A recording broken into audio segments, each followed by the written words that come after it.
Before we sailed with Disney, we had heard a lot about how good the food was on a Disney cruise. We were very excited to see for ourselves, but we were surprised that the quality and selection did not end at the main dining room, but actually extended into the buffet as well. Depending which cruise you're on, your buffet options are Cabanas or Marceline Marketplace. It's open for breakfast and lunch every day of your sailing. We're going to give you a quick overview and tell you what we loved and hated about the buffet on the Disney Cruise Line. This is Linda and Aaron with Traveling Flamingo, and we're excited to make some fabulous memories with you all.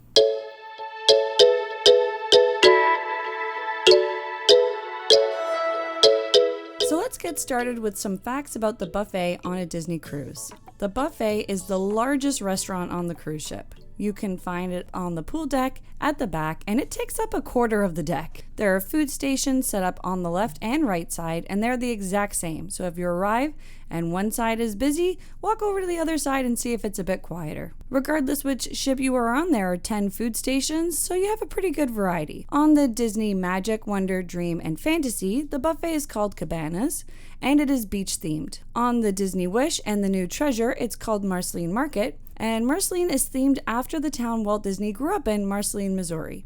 Walking around, you can also see nods to the other Disney movies in the decor. That was just a quick overview. Now let's take a look at what some of the things we really liked were about the buffet. And then we'll tell you what we didn't like. I liked that there were 10 food stations that include American, international, seafood, soups and salads, vegetarian options, and of course desserts.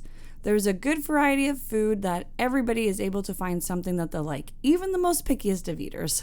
The next thing we liked was the quality of the food. This was by far the best buffet on a cruise ship we have ever had. They did not just offer roast beef and crab legs on the first day, it was every day. Some people have compared the buffets to some that you find in Las Vegas.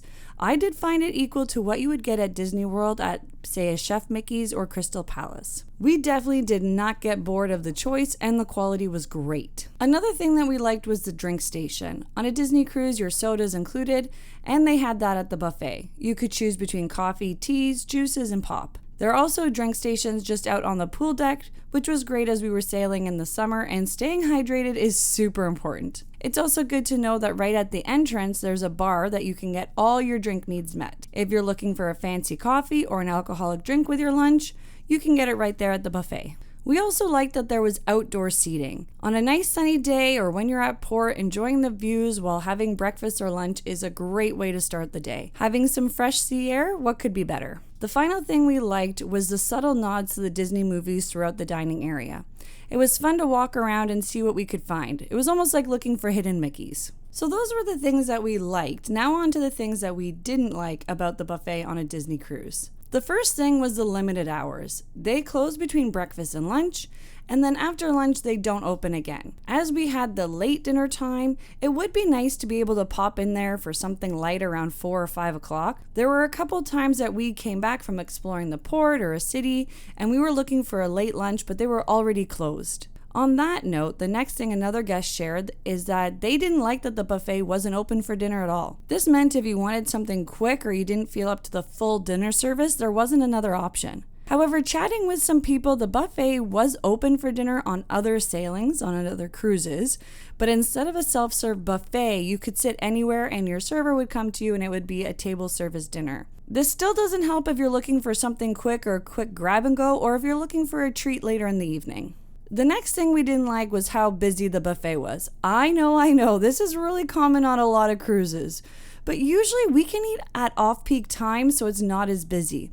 However, I think this was hard with the limited hours. It was always busy when we went in. Another thing we didn't like, and I get it's not a big deal, but at breakfast, one of the drawbacks was that if you wanted Mickey waffles, and you're on a Disney cruise, the only place you can find them is at the kids station. Well, let's just say I was not the only adult waiting in the kids line for Mickey waffles.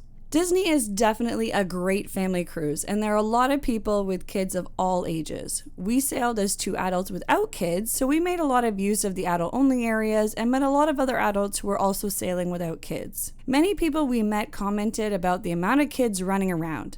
I actually didn't notice it to be much of an issue, except there were a couple times when I was in the buffet and it was very busy and I'm carrying a plate of food and I've got a hot cup of tea and there were kids running around. I was worried I was going to get knocked and send food and tea flying. I'm clumsy enough at the best of times. I don't need to be dodging running kids as well. Overall, though, we were really impressed with the food selection and quality. We really enjoyed the theming, and the biggest problem we had is that they were frequently closed when we wanted to eat there. Many times we went to grab some food, and other people were also trying to and saw those big closed doors. Clearly, people enjoyed the buffet, including us. We did enjoy it. The food was elevated, especially from what we got on other cruise lines. It was just hard for us to get in there. So we hope you found this video about the buffets on a Disney cruise helpful. Are there any other pros and cons for Cabanas or Marceline Market that you would add? What do you think of the food on the Disney cruise? Let us know in the comments below. We love hearing your ideas and opinions. Also, if you're interested in more of our content, we have another channel, Flamingos in Wonderland, where we talk about all things Disney and theme parks. Thanks for taking the time to watch our video. Remember, memories are forever, so make them fabulous. Thanks again for watching, and happy travels.